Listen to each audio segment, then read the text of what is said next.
Welcome everyone to our EDI webinar series. My name is Aya Fujiwara. I'm the director of Prince Takamado Japan Center for Teaching and Research at University of Alberta.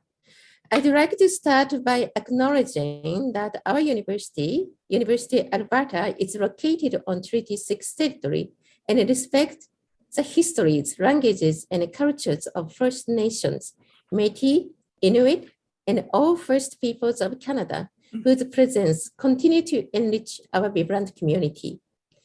This is our second webinar in this series, and we are going to explore immigrants and intersectionality. I would like to thank the Consul General of Japan in Calgary for its generous support, which made this happen, and our two speakers, Professor Naomi Chi and Professor Sara Dorow, for joining us. EDI initiative should be one of the most significant endeavors in our institution and in our society. Japan and Canada are quite different in their national images, one representing the myth of homogeneity, the other multiculturalism. Interestingly, however, the challenges that both countries have are quite similar as settler colonial nation state. Today's webinar is designed to find out our common ground.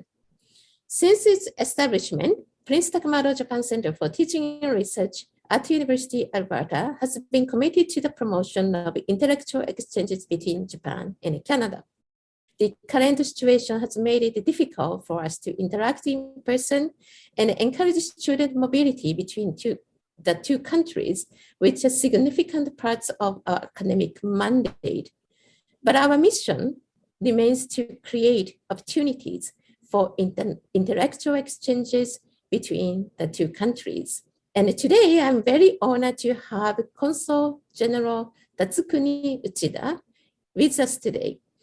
Now, I'd like to invite him to make his opening remarks. Thank you very much. Good morning to all those attending from Japan, and good evening to everyone here in Canada. I'm very delighted to attend this second installment of the Prince Takamado Japan Center's webinar series of Challenge to Equity, Diversity, and Inclusion approaches in Japan and Canada. Today's topic is migration and intersectionality. The series focuses on themes that are not exclusive to researchers and experts, but also affects everyday people. As always, I must thank the Prince Takamado Japan Center for Teaching and Research for making this webinar a possibility, and I send my appreciation. And welcome to all our guest specialists offering their expertise in today's topic. Today, we have two special guests in attendance. From Japan, we have Dr. Naomi Chi, who is an associate professor at the University of Hokkaido. And from Canada, we have Dr. Sara Dorow from the University of Alberta. In this series, the issues regarding temporary workers in Japan and Canada are highlighted, including the unique challenges they face. This involves themes of gender and family and many others. I wonder what fascinating ideas will be exchanged today, and I hope everyone in attendance shares my sense of anticipation. Why the pandemic, which we find ourselves in, seems never ending. I cannot stress enough the importance of the ceaseless effort by each of us managing to make our societies more sustainable and stable, even in such a severe and inconvenient circumstances. Today's webinar might give us some hints and tips to address problems popping out of those grueling environments through the path to equity, diversity, and inclusion. sharing knowledge, issues, good practices, and so forth in the field of temporary workers with varied backgrounds in Japan and Canada would undoubtedly contribute to the discussion from the viewpoint of migration and intersectionality. I'm interested to learn more about various challenges faced by these diverse groups of workers, and I hope the information we learn here today will help shape our future policies for the better. Again, I would like to express my appreciation for all of the hard work to make today's webinar possible, and I hope everyone participating will leave with new and valuable insights on this important theme. So thank you very much. Thank you very much, Consul General. And now I'd like to introduce our moderator, Chelsea Meir. She's a student here at University of Alberta. So Chelsea, the floor is yours. Thanks so much, Aya. And as the Consul General said, we have two speakers here today. Our first speaker is Dr. Sara Dorow. Dr. Dorow is Professor of Sociology in the Faculty of Arts at the University of Alberta. Her research and teaching are in the fields of work and family, migration and mobility, gender, intersectionality, and qualitative methods. Over the last 15 years, her research has centered around sociocultural facets of resource extraction in the Alberta oil sands. She has served in a variety of administrative roles at UAlberta, including founding director of the Community Service Learning Program and chair of the Department of Sociology. Welcome, Dr. Dorow. Thank you very much, Aya and Chelsea and Consul General. I'm really, really pleased to be here. And I really thank you, the people who organized this and event and thought to invite me. I'm really looking forward to the discussion, to Naomi's talk, and especially to be under the banner of Pathways to Equity, Diversity, and Inclusion. In recent decades, researchers have tried in various ways to capture the importance of spatial mobility, and for that matter, immobility, to social experiences, identities, and relations of inequality. And while we often tend to equate movement with freedom, we also know, of course, that the opposite can be true. Moving across and through spaces is a product of, and also produces, various forms of both inclusion and exclusion, freedom and unfreedom. If identifying paths to EDI depends on identifying the mechanisms of inequality, then I'm suggesting intersectional immobilities and mobilities as a powerful tool for doing so. Mobility justice scholars ask questions like, who has the choice to move or not within a particular context? How are the free mobilities of some made possible by the constrained mobilities or immobilities of others? How do people use mobility or stuckedness as a form of resistance? Within the world of paid work here in Canada, these questions have been applied to issues such as urban commuting injustice, the impacts of working while mobile, such as a truck driver, on individuals and families, or the use of temporary migrant workers to manage seasonal labor needs and overall labor costs, among others. Also of interest, especially in the context of Canada, are the various forms of mobility that perpetuate the workforce needs in remote resource developments and extraction projects. That takes us to my work. For the last 15 years or so, and this picture of me tells you how long I've been doing this, I've conducted a series of research projects in the Athabasca oil sands region of northern Alberta, touted as the world's third largest petroleum reserve. Over the years, I've used multiple methods to study work, family, migration, and mobility in the region, most often deploying an intersectional lens. For 7 of those 15 years, I was part of a large project focused on what's called employment-related geographical mobility, or ERGM. Within the context of the oil sands and other resource zones, ERGM is fundamental to the very fabric of life, given high in and out migration, high worker turnover, rapid fluctuations of labor needs across boom and bust in the commodity prices, et cetera. But the list goes on, as you will see. The oil sands cover an area almost twice the size of Hokkaido, in which tens of billions of dollars have invested over the last 20 plus years. At the center of the region sits the urban area of Fort McMurray, with a population that has varied between 60 and 90,000 over the years. Scattered throughout this deep yellow area are dozens of oil production sites and work camps that house tens of thousands. There are many different and intersecting forms of ERGM, from long daily commutes up to 2 hours each way for workers who reside in town, to temporary labor migration, whether high-paid environmental consultants or temporary foreign workers in low-paid service jobs, to fly-in, fly-out, and drive-in, drive-out labor that bring tens of thousands of workers on rotations of 1 week or more, where they then stay in work camps. This web of unequally linked comorbidities is crucial to shaping the intersectional inequalities in people's working lives, but also to making the wheels of industry go round, and thus to capital accumulation. I draw on scholars who have highlighted the shifting constellations of power that shape social relations of mobility and immobility in and across space. For example, the differentiated mobilities between low-paid care work and higher-end professional workers.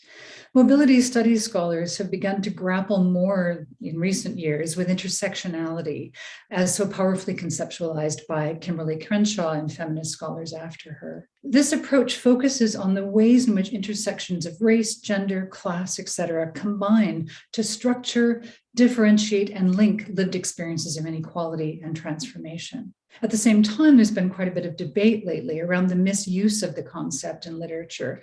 Critics have pointed to a misguided focus on individual identity, on race, gender, etc., as being treated as immutable things, and on sort of preference for focusing on domination over intersectional resistance, as well as the failure to take account of colonial processes and Indigenous ways of knowing.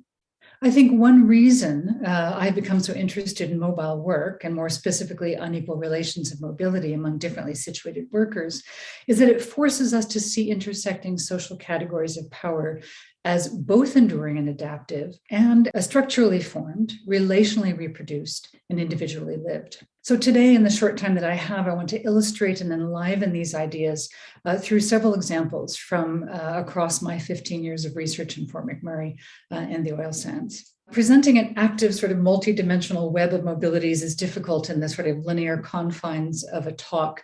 So I present several snapshots of comobilities within this regime.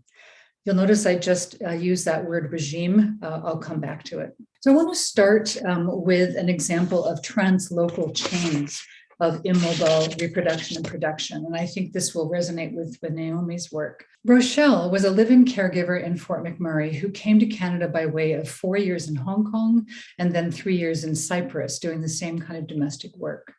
She left the Philippines for a variety of reasons: the inability to find a job that adequately could use her training in business, a desire to support her parents and 2 children, and a divorce from an abusive husband. The opportunity to come to Canada was expensive, given all the paperwork, but was especially welcome because it offered the promise of permanent residency, an exit from constant temporary migration from here to there. Rochelle had never heard of Fort McMurray, but that was where she ended up, watching the 2 children of a married couple, Ben and Luann. Ben and Luann had moved to Fort McMurray from Ontario some 3 years previous, with the idea of staying there in Fort McMurray on the infamous 5-year plan, long enough to make money from the oil boom to then return home and buy a good house. Ben was a maintenance worker and Luann a health and safety officer. Each day they commuted more than an hour each way, out from Fort McMurray to different oil sites for 10-hour shifts that varied between day and night. In the absence of affordable childcare overnight, they did what hundreds of other oil industry working families did. They applied for a live-in caregiver through the Canadian Temporary Worker Program. They were relieved when Rochelle arrived, as it allowed Luann, who had gone part-time, to watch the children, to take more shifts, and thus to more quickly realize their 5-year plan to move back home. This social relation is rich with intersectional co-immobilities and mobilities. The domestic migration of mostly white and usually male Canadian workers feeds the productive needs of the oil industry.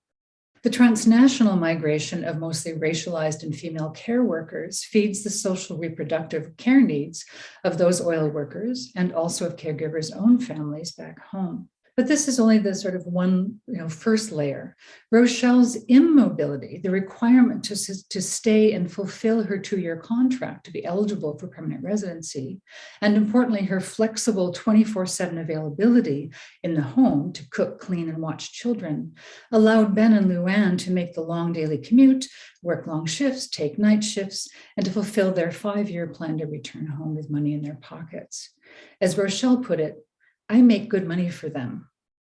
This intersectional chain of immobile and mobile work makes the oil industry work and work 24/7. Another snapshot of the oil sands immobility web is found in intertwined circuits. Gina is a white woman who lives in Edmonton and drives back and forth on a rotational schedule of 2 weeks on and 2 weeks off, staying in a work camp when she's at work. She drives a heavy hauler, a giant mining truck. She was hired in the mid-2000s when the oil industry began actively recruiting women, citing them as more reliable and safe handlers than men of these big, expensive machines. Each day, Gina gets up at 5 a.m., boards a shuttle bus that takes her from camp out to the mining site for a 12-hour shift, where there's high expectations for speed, efficiency, and safety. It was not uncommon for Gina to go 12 hours nonstop on her circuit of loading and dumping earth, the constant bumping of the truck, rattling her insides, and the seatbelt chafing at her breasts. Short breaks were built in, but for Gina and other women, these were not real breaks, since they did not allow enough time to get to a bathroom, take off gear, and relieve yourself. Many male drivers just pee in a bottle.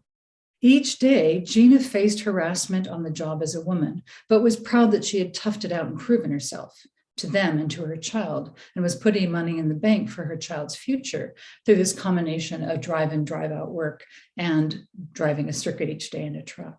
Helene is a white woman from Atlantic Canada who at age 60 saw an ad for shuttle bus drivers in the oil sands, training included, and thought, why not? For decades, she had been stuck in her same small town, taking care of family members as a mother, wife, and now grandmother. And with her husband gone, she wanted to make some money so she could travel the world. So she signed up and quickly grew to love her job, shuttling oil workers like Gina between work camp and work site. She would fly back to Nova Scotia every few months for 10 days at her company's expense and stayed in camp when working. While many fly and fly out workers complain about camp, Helene said she loved it because after decades of cooking and cleaning for others, she didn't have to do it anymore. The camp staff did it. Helene didn't make a huge amount of money, 1/2 to 2/3 what Gina made working an oil job, but she felt she was exactly where she was supposed to be and felt free. FIFO work had helped her get unstuck from the grind of gendered domestic work, and the pay and perks of that job were allowing her to fulfill her dream of being a mobile tourist. These women's similar kind of mobility, driving a truck and both being fly in, fly out, drive in, drive out, plus both of them being immobilized in camp and also in their respective vehicles, are fuel for the oil industry. At the same time, there are intersectional differentiations and links between these two white female workers. This isn't just a matter of pay. Mobility is freedom for Helene more than Gina because of different gendered points in the life course. And what's more, her recruitment as a shuttle bus driver coincided with a period when brown Muslim immigrant drivers were not being hired or were being let go by a large transportation company. In terms of intersectional linkages, these women share a reliance on the racialized women and men who clean their work camp, many of them temporary foreign workers, in order to capitalize on their own mobile work. My third and final example is a snapshot of comorbidities. It takes a somewhat different turn in focusing on erased and displaced histories of mobility. Jamal runs a variety store in Fort McMurray. His mother moved there from Edmonton in the 1970s oil boom, and there he was born. But he traces his roots back further, pointing out that the first Lebanese came here in the early 20th century, working on the fur trade along the Athabasca River, and that Fort McMurray's mosque was started by Lebanese immigrants, including a distant relative of his. His and other family businesses have ridden the waves of boom and bust in this oil-dependent city, struggling with either no business in times of low oil prices or struggling with too much business but not enough staff during times of high oil prices as people leave retail jobs for higher-paying jobs in the oil patch. Jamal thinks of Fort McMurray as home, but feels he is still often seen as an outsider. There are no streets or public entities named after early Lebanese settlers. Jamal would like to stay and raise his family here, but he is thinking about moving to Edmonton or Calgary, especially given the ongoing oil downturn and what he sees as the continued sidelining of racialized and Muslim people in the community. Patrick was one of the first people I met in Fort McMurray at a small bar and restaurant called the Oil Can, an important local meeting place that has since been torn down. Patrick is a Cree man of around 65 years of age. One day during the boom years of the early 2000s, we sat by the river, our backs to the very busy highway, Highway 63, that carries workers, equipment, and parts back and forth to the region. Patrick pointed to the river and said, "Growing up, that was our Highway 63. Patrick and his family would move seasonally up and down the river for hunting, trapping, and berry gathering. Patrick worked on and off in the oil sands throughout his life, struggled with alcohol, and then was in and out of housing, moving between a shack in the woods and a relative's house in Fort McMurray. As we walked down the street, Patrick pointed to where his uncle's house had been, and a bit further along, down to where he was born in a moose hide tent. He said, "We Indigenous people have been here 20,000 years, and these white men say they discovered it." Jamal and Patrick's stories together highlight the erasure of mobilities, place-based histories at the intersection of race and citizenship. Both of them claim historical relations to this place, including through movement and migration in and across it, the comobilities of humans, rivers, and animals. At the same time, Jamal is part of the history of colonial relations with Indigenous peoples via the fur trade and the settlement of the region. His own family's history of mobility is both integrated with and clashes with that of Patrick's. I once heard a city administrator in Fort McMurray say that this land was empty before the oil industry came and gave it value because no Indigenous people had permanently settled there. The oil industry's dispossession of this land requires, to some degree, a denial and erasure of the histories of mobilities that have been and are lived there, which in turn enables the new forms of mobile and immobile work needed for oil development. While not close to a complete picture, I hope these snapshots help bring to light the different facets of mobile and immobile work that intersectionally underwrite extractive capital. I earlier used the term mobility regime. This concept highlights the relations of power that define how different mobilities get connected to each other and thereby bind unequally positioned workers and people to each other within broader gendered, raced, and class relations of capital. I have focused here on inequalities, but those intersections are also sites of resistance and potential change in the mobility regime. I want to take a moment to provide a couple of examples of resistance or transformation from my fieldwork, however small. I have met a number of live-in caregivers who, recognizing how indispensable they are to the lucrative mobile work of their bosses, have built strong social networks that respond to the particular and sometimes desperate care needs of oil workers.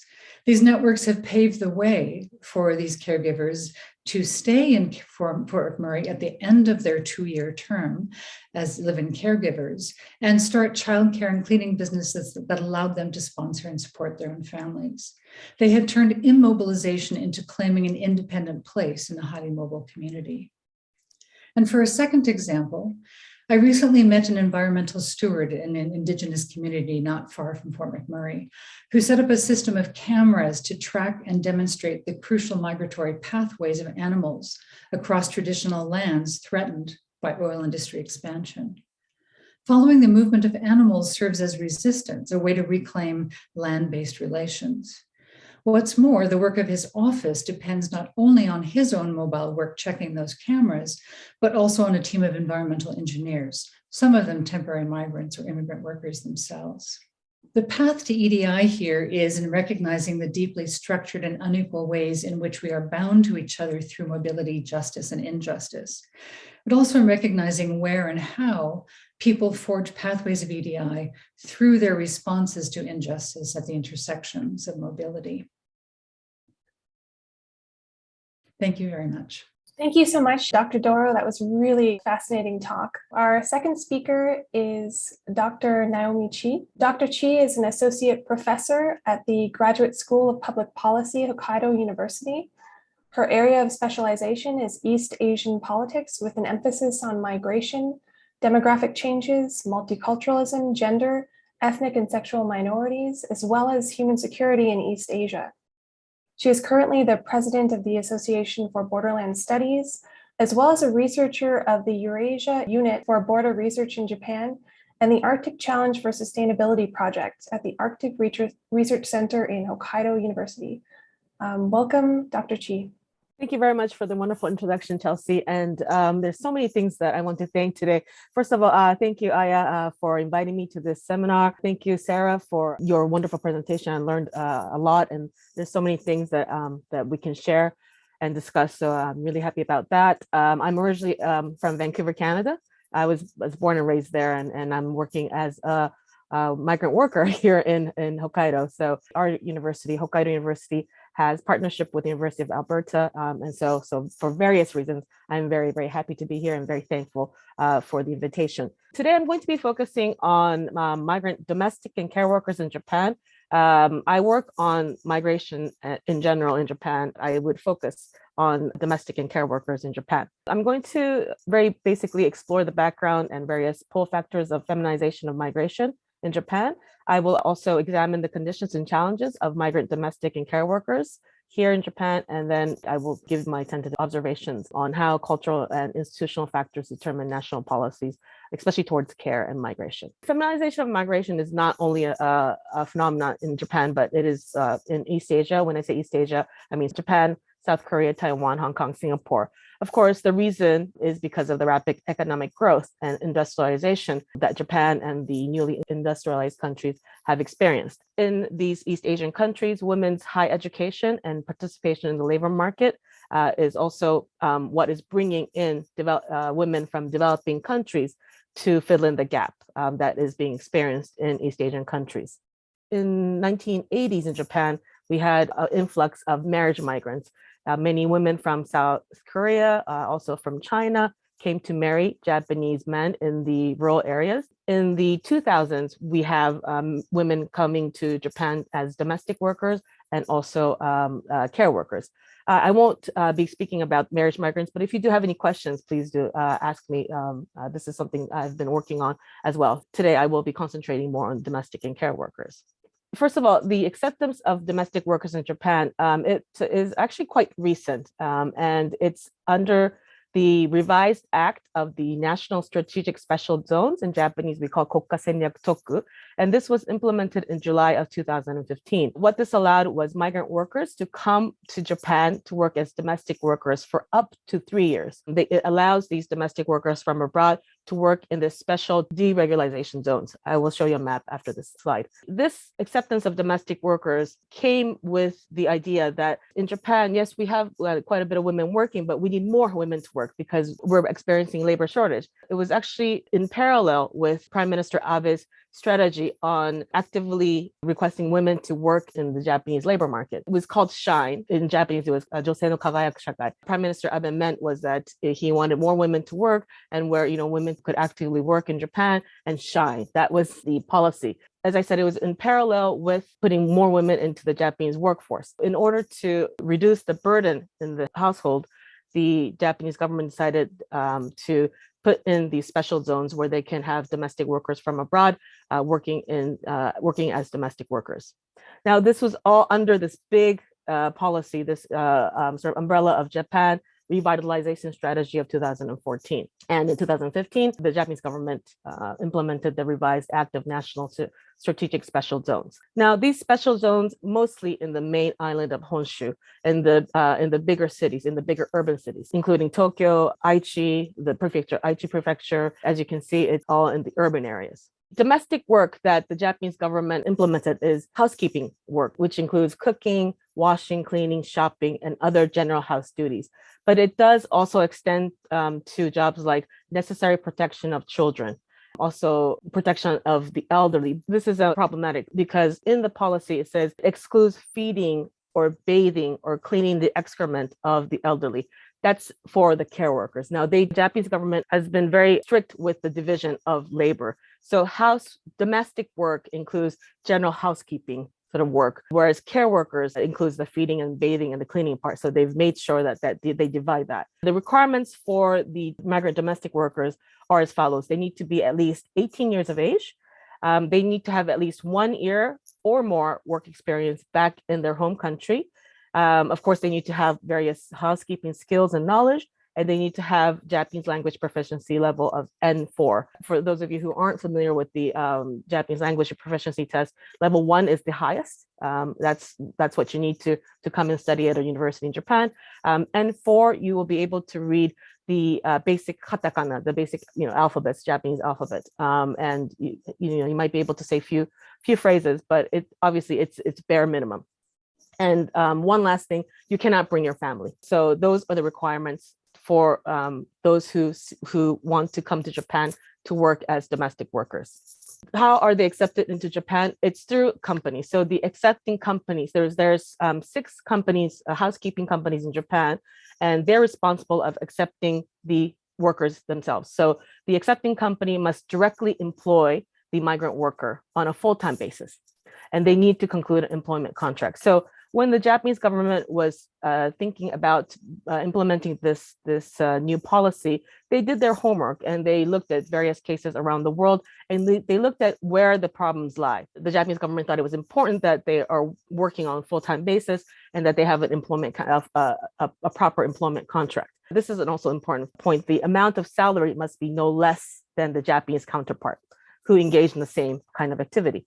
The company must also secure residence. Now, this was also a very important point, that domestic workers that come to Japan would not be a live-in. They would not be working as a live-in domestic worker. They would be secured residence, so they'll have a dormitory, and they would go back and forth. So there is no there's no way to become a live-in domestic worker.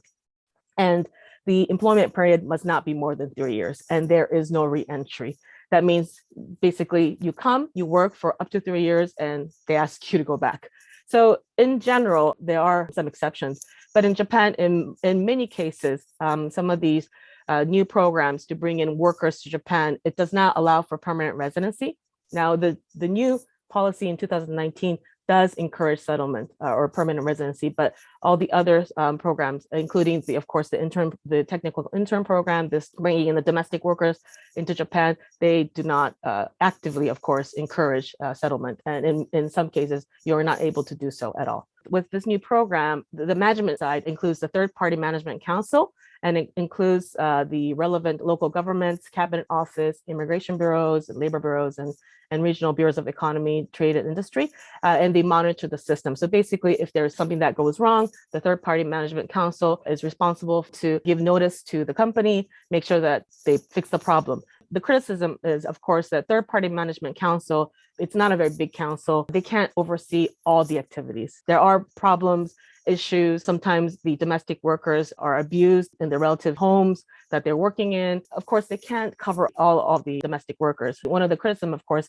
is to increase the number of people working in the third-party management council so that they can oversee the entire program. So it looks kind of like this. The household asks the company to hire a domestic worker. The accepting company has to employ the domestic worker directly, and they have to have a proper contract, and they have to provide residence, and they have to provide a proper contract. And then the accepting companies is always in communication with the management council, make sure they report back to them, and the management council also oversees the activities, make sure that nothing is going wrong or there's no problems. This is my simple version of how it works. This is the government version, but it's too much to read, and so I've kind of made it a bit more simple for the audience. This is how it kind of looks like.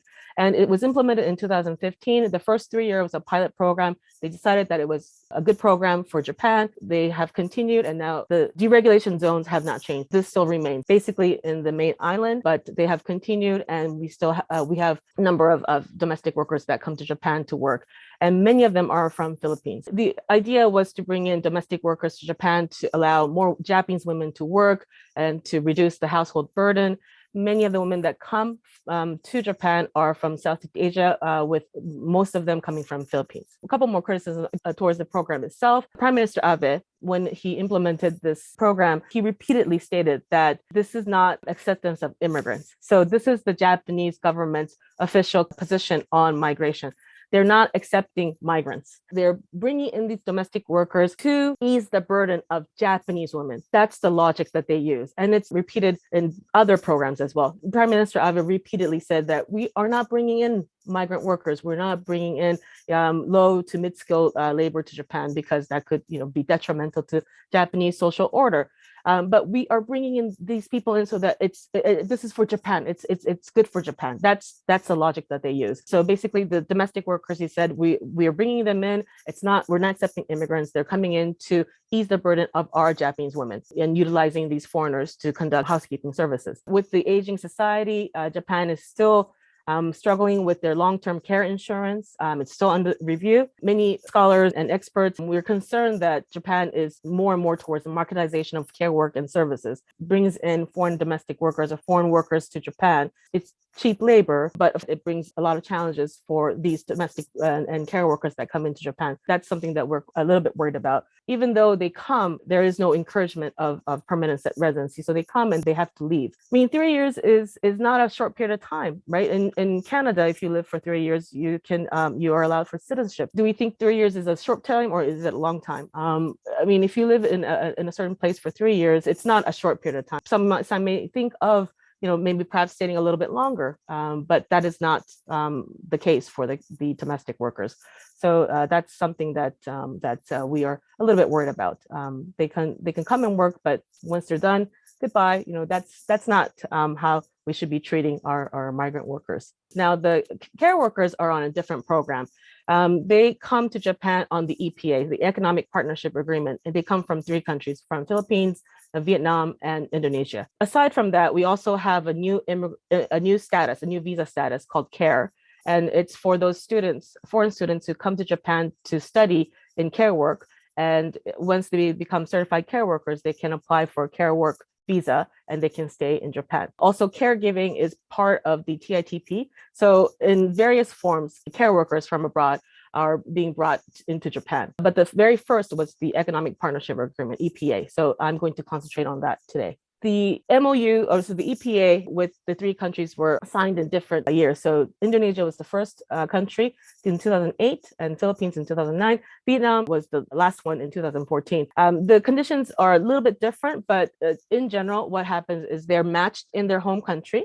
They have to have care work experience in their home country, and they also have to have language proficiency. N5 for Indonesia and Philippines, and then N3 for Vietnam. The reason why it's different for Vietnam is because they did their homework and they realized that they need to have a little bit of Japanese proficiency before coming into Japan. And so this is why they decided that instead of N5, they would ask care workers from Vietnam to have N3 level. So, certain level of Japanese to come into Japan. Once they come into Japan, they are given a designated activity visa. And what that means is that they are put into various care facility and they're trained in those care facilities. Because they're not certified yet, so there are certain type of work they cannot do. They work alongside Japanese care workers. So they're given 5 years to do this. So they have 4 years of training at the job. And then the last year, in the 5th year, they have to take the Japanese national exam, the certification exam. The passing rate for care workers are a little bit higher than nurses. Now, the EPA actually covers not only care workers, but also nurses. There has been a constant lack of care workers and nurses in Japan ever since the 1990s. And that's why the EPA with these countries allowed to bring in nurses and care workers from these 3 countries. The nurses have different problems. Now, the passing rate for nurses is 15%. And so it's very, very low, and it's not as successful as the Japanese government wants it to be. For the care workers are a little bit different. The exam itself is, yes, there's a written part, but the majority is actual sort of it's a practicum, and so the passing rate is a little bit higher. The data that I'm showing you is only up to 2016, but I checked the data for 2020, it was 46%, so about half. So ever since the implementation of bringing care workers through the EPA, it started out from about 30% or so higher 30%, and now it's up to 46 or almost half. So half of the people that come to Japan as care workers after their 4th year and their 5th year of being in Japan, when they take the exam, half of them pass. Whereas for the nurses, they only have 4 years. So in their 4th year, they have to take the national exam. for Japanese students who go to nursing school, they take the exam, 80% pass. That means 20% of Japanese students fail the national exam for nurses. Again, depending on, if you think that's a large number or a small number, I think that if 20% of Japanese students, native speakers, cannot pass the exam, if you can imagine those people with only N5 coming in, I mean, from Vietnam is N3, but it's going to be very difficult for them to pass the exam. When they come to Japan, the first 3 years for nurses, the first 4 years for care workers, there is no Japanese language education. It's basic because they're coming to Japan as nurses, as care workers. They have to concentrate on being trained as care workers in Japan. That's why they're not given any Japanese language education. However, having said that, the care facilities themselves organize Japanese language lessons. So it's upon the discretion really of the care facilities. The care facilities provide Japanese language education for the migrant care workers. This is a photo of Filipino care workers that have come to Japan and they're being trained in their facilities, Vietnamese care workers. This is a photo that I took in a town called Yoichi, which is about an hour away from Sapporo. This is Victoria. She's from Philippines. She was working at a care facility in Yoichi. Again, this is Indonesian care workers that are taking Japanese lessons, then organized by the facility. One last thing I wanted to say about the care workers and also the nurses. When they come and they take the national exam, for the care workers, as I said, half of them pass. So that means half of them don't. What happens to the 50% of those people who don't pass? Unfortunately, they have no other way to stay in Japan. So they have to go back to their home country. Now, because they're not certified in the first 4 years that come to Japan, their work is not recognized back home. Even if they try to go back and work in care work back home, sometimes they're not reemployed because they say, well, you haven't been working as a certified care worker in Japan, and they have to be certified in their home country. So that makes it's tedious and it takes time to get recertified. They end up without a job, even though they're back home. Lately, from my field study, many of them seek to go to a third country. So Middle Eastern countries like Israel and also Dubai, they're accepting care workers because they're also an aging society. They are a little bit more sort of loose in terms of certification. Once they fail the exam, instead of going back home, they go to Dubai, they go to Israel to seek for jobs because they pay well. There's jobs there. There are some support organizations. Local governments do have some support. NGOs are becoming more active. There are also government institutions that are there to support them. But I would say it's not enough. Lastly, this is something Sara also covered about mobility and immobility. Yes, pre-COVID, they were able to move back and forth. The care workers would come to Japan. They would sometimes return back home for a couple of days.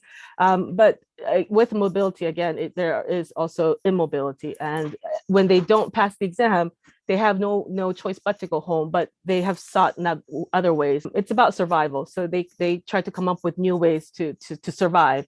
And now they're going to a third country like Dubai, to Israel, to make a living.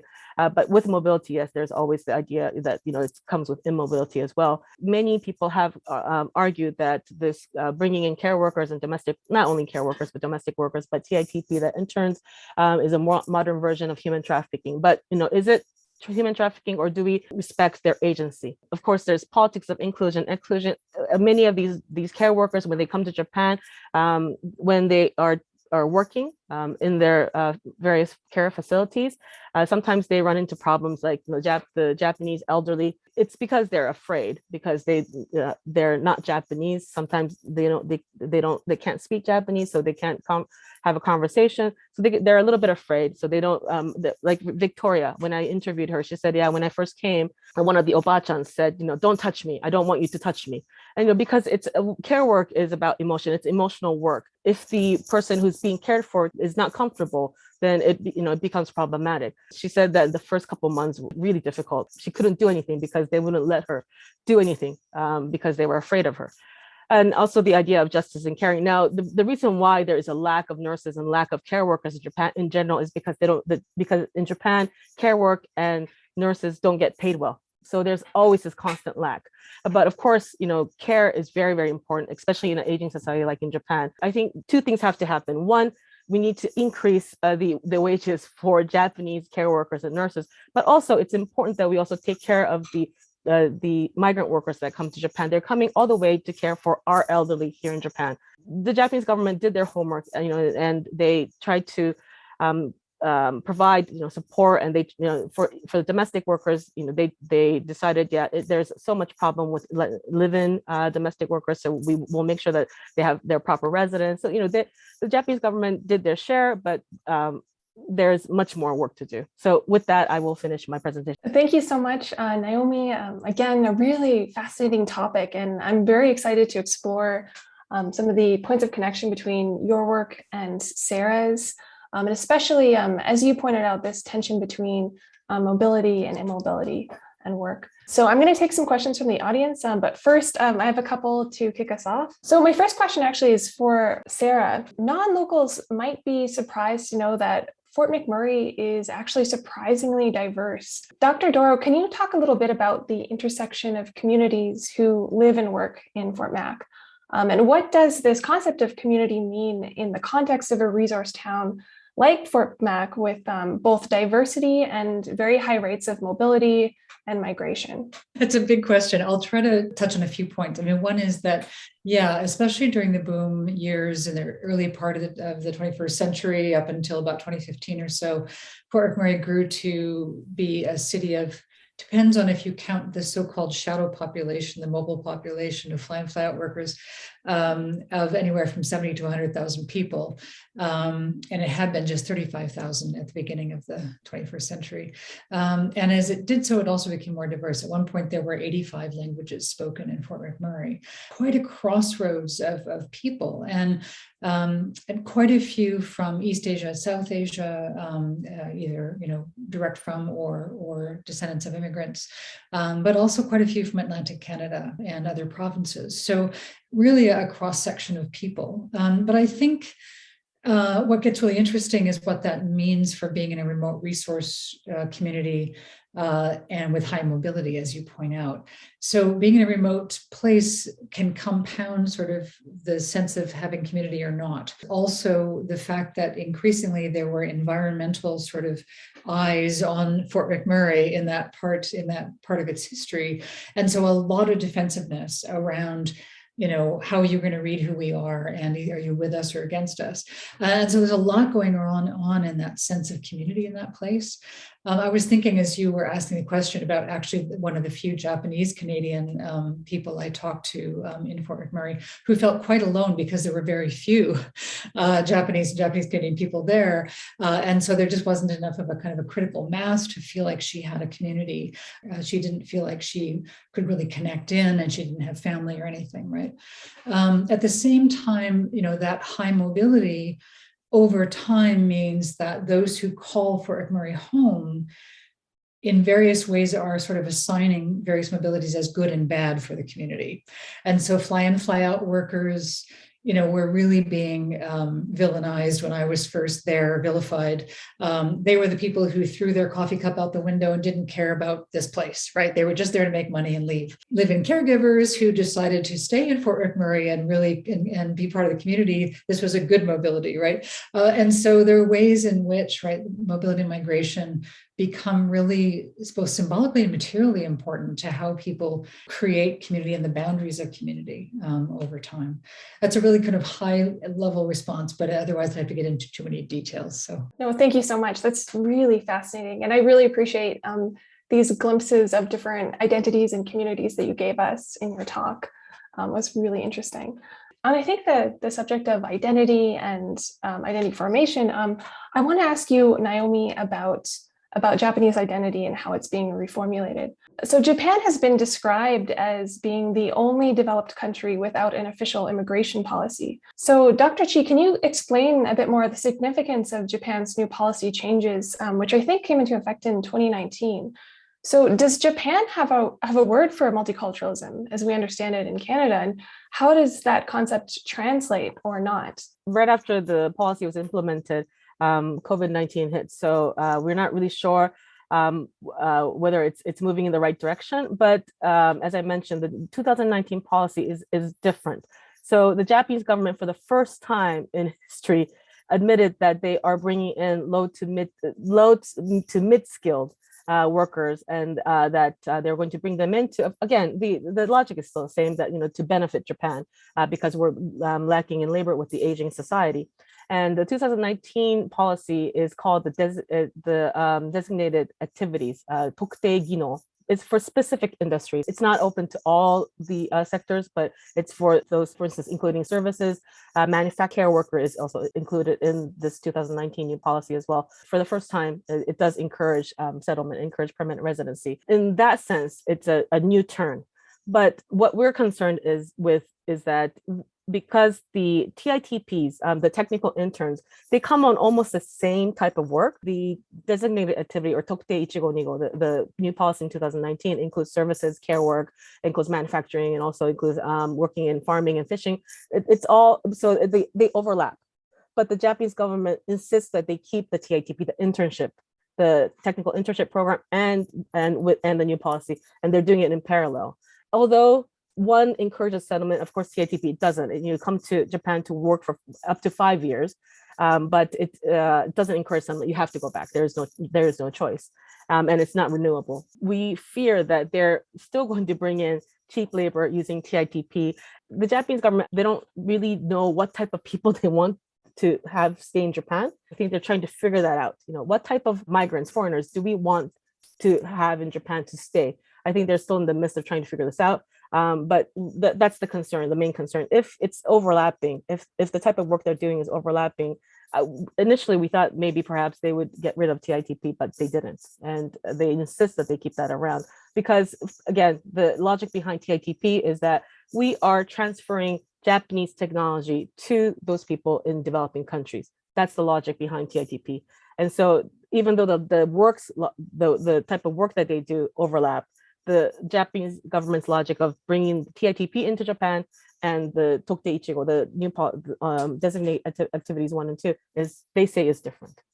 So we fear that they're still going to bring in cheap labor using the TITP. Having said that, the new policy of bringing in migrant workers and encouraging settlement is a new turn. In terms of multiculturalism, we do have a word, tabunka shugi, but it's the word we just use in academia. The word that they use in general in Japan, or the Japanese government uses tabunka kyosei, which means multicultural coexistence.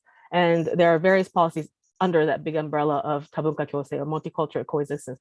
Problem is, put it very simple. At this moment, the idea is that, people with various backgrounds, we should try to, make efforts to live together as a community. But it's not very specific. When people who do migration studies, when we say immigration policy, active immigration policy, we mean that includes integration into society, which is the term that we use in Canada, right? When we say multiculturalism, it means integration into the host country as well. But that's what's lacking, I think, in Japan, is the idea of integrating these foreign migrants into Japanese society. It's not that there's not efforts being made. I think they're still in the process of trying to figure out, they say coexistence, but they don't know yet how to do that.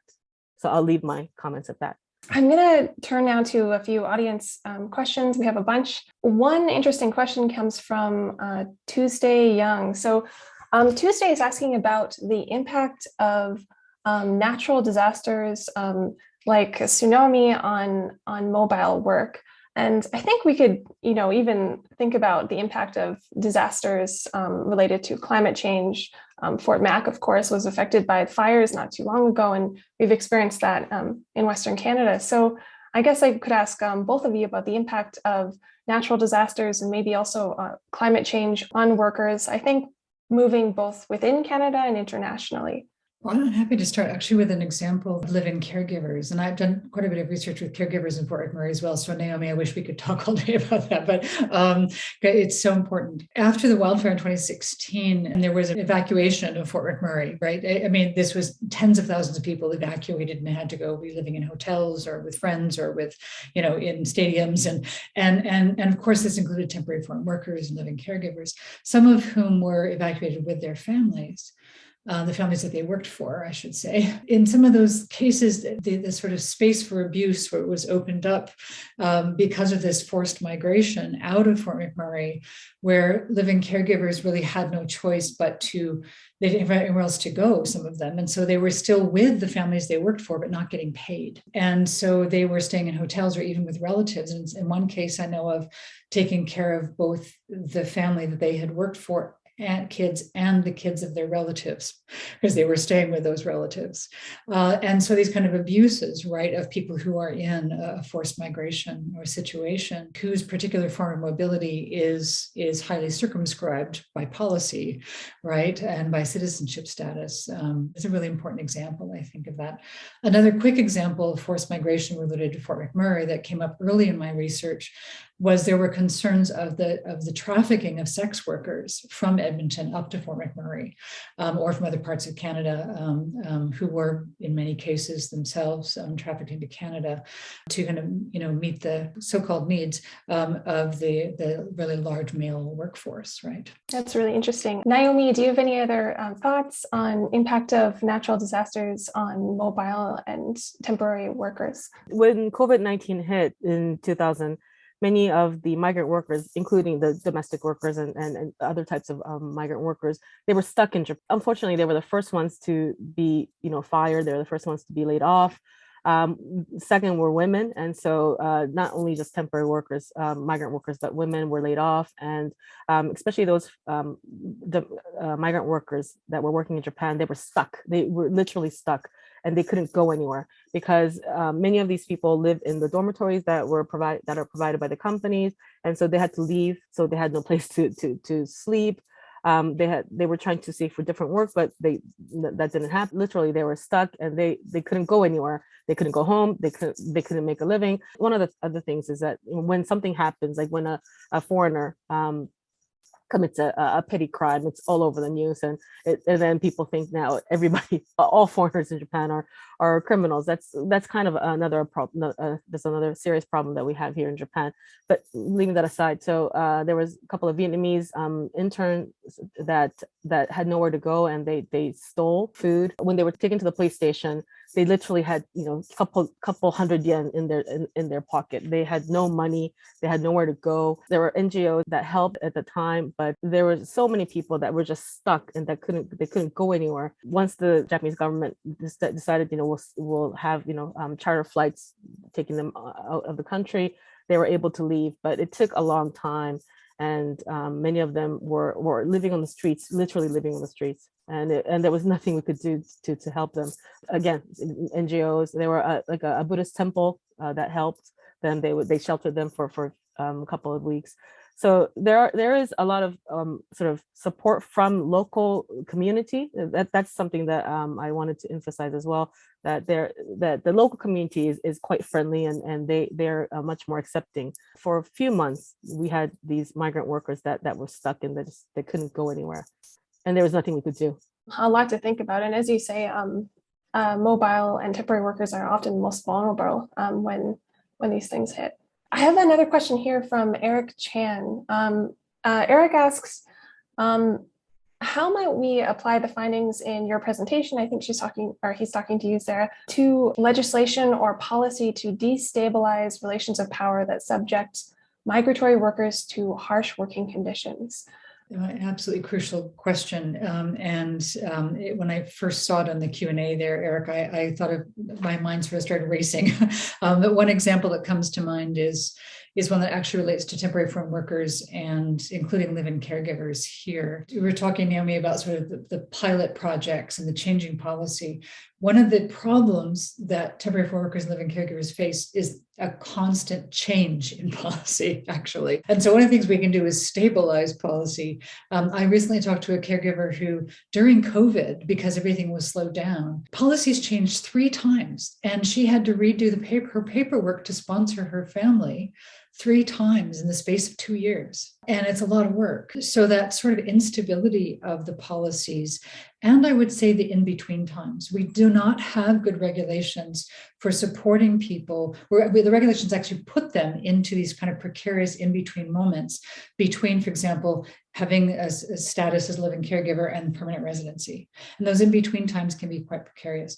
There's been a recent change in Canada that's actually really important, which is that for temporary foreign workers, and I don't know the details, so don't quote me on this, but that they can have their work permit does not tie them to their employer for the full time of their contract while they're here, of their visa while they're here. So they can actually change employers. So this is huge. That is a really important kind of change. But what we don't have, and this relates to Naomi's talk as well, is really good support for monitoring employer treatment of temporary foreign workers and caregivers. This has been an ongoing problem. We have decent policies, but not the money and the resources put into actually monitoring. And for living caregivers in Alberta, the Occupational Health and Safety Act had some revisions made to take into account domestic work, but did not have the teeth to actually put in place the monitoring, right, of how employers are treating domestic workers within the home. And so there's all these kinds of gaps that are really problematic. But I would also say that there are groups like Migrante here in Canada who have worked really hard through allyships and strong networks to push for policy change. And that is in some ways our greatest hope. Sarah kind of answered the question already, but yeah, it's true for Japan, is that because policy changes from time to time, and then when COVID-19 hit, people, those people who had visas that were up to, so say April 2020, they couldn't leave the country, so they had to make exceptions. It's exactly the same here in Japan. There's people that are, again, stuck literally in terms of policy as well. They don't know where they stand. Here also in Japan, we have quite a few NGOs and NPOs that have been that have done really good work. There's one that in Tokyo called POSE, which has a center. They have a separate sort of unit working on migrant workers, and they help not only just migrant workers, but they also help refugees as well. So we have Kurdish, sort of a pretty big Kurdish community in Tokyo. There's quite a bit of really good work done by NGOs and NPOs here in Japan. I'm not saying that the central government not doing anything, but things move slowly, of course, with the central government. It takes time to change policies and whatnot. The local governments are a little bit different. There are some local governments that do great work. Hokkaido actually relies quite a bit on TITPs, and also there's a lot of care workers, a lot of Vietnamese care workers that are working here in Hokkaido. Most of them work in smaller towns, in towns like Yoichi and Nikki and some of Kuron, Matsunai, some of these smaller towns. The local governments have built support systems for them. They have dormitories for them, and they check up on them. Just very recently, we had Seijin Shiki, the coming of age. There are a couple of young workers, migrant workers that were becoming 20. And so they had provided them with furisode, the kimonos. And so they do what they can to try to, make them feel at home and include them into their community. So I did have a question from Tammy Liu about the sustainability of these programs. Tammy sort of questions whether these programs are really sustainable since there's that need to constantly retrain people.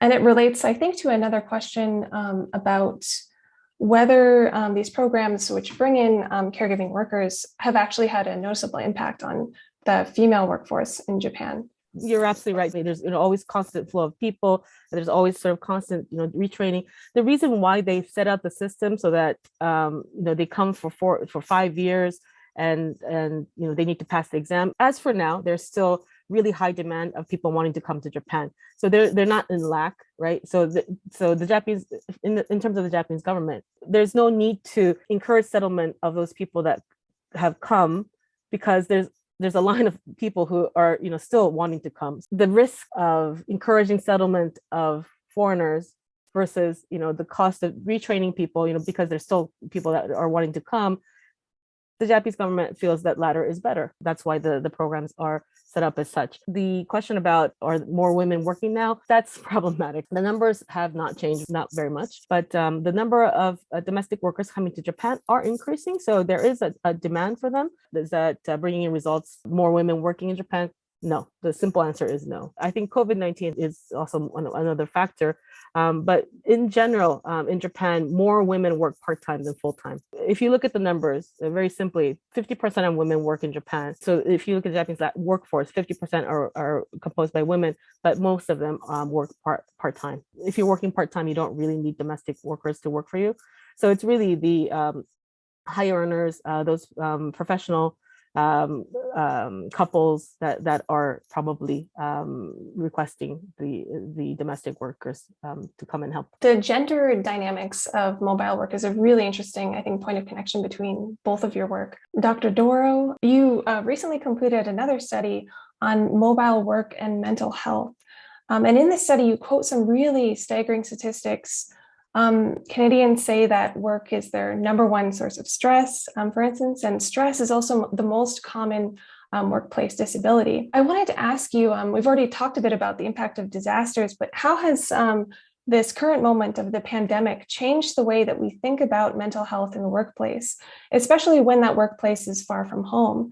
And what is missing from that conversation? I think this is what both Naomi and I have been talking about today, including Naomi's references to the impacts of COVID on migrant workers, is a really important piece of this puzzle. It's hard enough in so-called normal times to understand mobile migrant work and to get good data and to organize and to make visible the experiences of migrant mobile workers. I think COVID has exacerbated that to some degree, but also exacerbated the mental health of mobile workers in all kinds of ways and migrant workers. We have a couple of examples from my own research. So fly in, fly out workers, from Atlantic Canada, who are facing lots of mental health issues from fly in, fly out work and being away from home for long periods of time, living in camp, living in a sometimes difficult work culture, or working in a difficult work culture. During COVID, sometimes stranded all the more for much longer periods of time because they were afraid to go home because they had young children that they didn't want to pass it on to, right? Some of them ended up driving many hours to get to work rather than fly because of the fear of contracting COVID by flying. This was earlier on in the pandemic. And so the ways in which their mobilities were either extended or made more dangerous had an impact on their health and mental health, and also just their mistrust of living in work camp, right? Work camps are places where they normally say, in normal times, say somebody sneezes, everybody gets a cold, because you're living, dwelling in this work camp space where everybody's sort of in close quarters. And during COVID, of course, that the fear of transmission being quite high, and that contributed to anxiety and concern, and for families, for transmission to families. We can take that all the way through the chain of different mobilities, right, and the different ways in which of COVID both exposed and I think exacerbated, right? So the mental health issues that come with migrant work and mobile work. You think about the housekeepers in camp, many of whom are now former temporary foreign workers who have to clean in camp all the time as well. And there have been outbreaks in camp after camp. And they're also fly in, fly out, those housekeepers. Yeah, it goes all the way down, right, through the whole web of mobility. Mm-hmm. Thank you very much for your fascinating talks and discussion, Professor Dorow and Professor Chi. And of course, thank you so much for leading the discussion, Chelsea. Thank you so much to the audience. Your participation is very important to us. And we will continue our EDI series, the third one in February, and we will soon circulate information. So if you are interested in our activities, please subscribe our newsletter by writing to PTJC at UAlberta.ca. Thank you so much, everyone. I'm looking forward to seeing you again soon online.